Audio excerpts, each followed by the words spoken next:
হারলে বিদায় নিশ্চিত, জিতলেও তাকিয়ে থাকতে হবে অন্য দলগুলোর দিকে।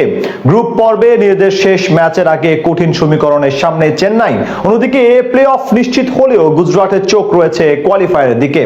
এদিনে ম্যাচটা তাই দুদলের জন্যই ছিল বেশ গুরুত্বপূর্ণ, আর এমন ম্যাচে কিনা ব্যাট হাতে রান পাহাড় দাঁড় করিয়েছে স্বাগতিক গুজরাট। চেন্নাই অবশ্য ছেড়ে কথা বলেনি, দু দলের মধ্যকার লড়াইটাও হয়েছে বেশ হাড্ডাহাড্ডি। সেখান থেকে ম্যাচের ফলাফল এবং খুঁটিনাটি বিষয় নিয়ে বিস্তারিত এই রিপোর্টে। চেন্নাই ও গুজরাটের মধ্যকার ম্যাচটা দু দলের জন্যই ছিল গুরুত্বপূর্ণ। একদিকে চেন্নাইয়ের সামনে সুযোগ রয়েছে প্লে অফে ওঠার, আর অন্যদিকে গুজরাটের লক্ষ্য কোয়ালিফায়ারে খেলা। আর এমন ম্যাচেই কিনা টস ভাগ্যটা জিতে নেয় চেন্নাই, সিদ্ধান্ত নেয় আগে বল করার।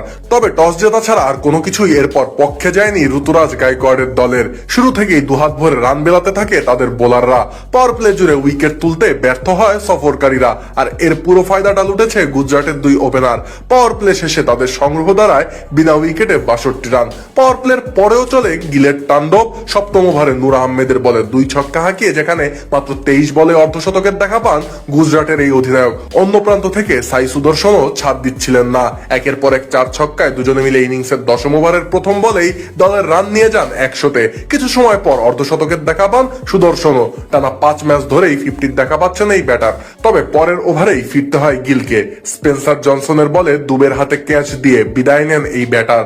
আউট হবার আগে তার ব্যাটে আসে 37 বলে 64 রান। উইকেট তুলে নিয়ে চেন্নাইয়ের বোলাররা অবশ্য ভেবেছিল রানের চাকায় লাগাম টেনে ধরবে, তবে সেটা অবশ্য হয়নি।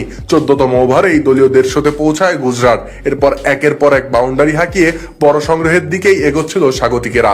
এরই মাঝে 18তম ওভারে দলীয় 200 পূর্ণ হয় গিলের দলের। তবে 19তম ওভারে জোড়া আঘাত হানে চেন্নাই। প্রথমে বিদায় নেন 53 বলে 84 রান করা সুদর্শন। পরের বলে রান আউটের ফাঁদে কাটা পড়েন রাহুল তেওয়াটিয়া। সেই ওভারেই অবশ্য ব্যক্তিগত 50 দেখা পান বাটলার। শেষ দিকে এসে সুন্দর 3 বলে 7 ও বাটলারের ব্যাটে ভর করে নির্ধারিত ওভারের খেলা শেষে 4 উইকেটে 229 রানে থামে গুজরাটের ইনিংস। জবাব দিতে নেমে প্রথম বলেই বিদায় নেন স্যামসন। সিরাজের বলেও উইকেটের পিছনে ক্যাচ ধরেন বাটলার। তবে প্রথম বলে উইকেট হারালেও দ্রুত রান তুলছিলেন ম্যাথিউ শট ও ঋতুরাজ গায়কোয়াড়। তবে তৃতীয় ওভারেই সিরাজের বলে ফেরত যান চেন্নাইয়ের এই দলনেতা। বোল্ড হয়ে ফেরেন 7 বলে 16 রান করে। একই ওভারে উর্ভিল প্যাটেলকেও বিদায় করেন এই বোলার। পাওয়ার প্লের শেষ ওভারে ফিরে যান ম্যাথিউ শটও। দাবাদার শিকার হয়ে 24 রানে বিদায় নেন এই ব্যাটার।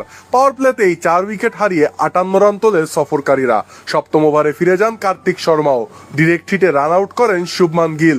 এক প্রান্ত থেকে উইকেট হারাতে থাকলেও দুবে যেন লড়াই থামাচ্ছিলেন না। তবে শেষ পর্যন্ত গুজরাটের বোলারদের বোলিং তোপের সামনে দাঁড়াতে পারেনি চেন্নাই। ফলে নিজেদের ঘরের মাঠে জয় নিয়েই মাঠ ছাড়ে শুভমান গিলের দল।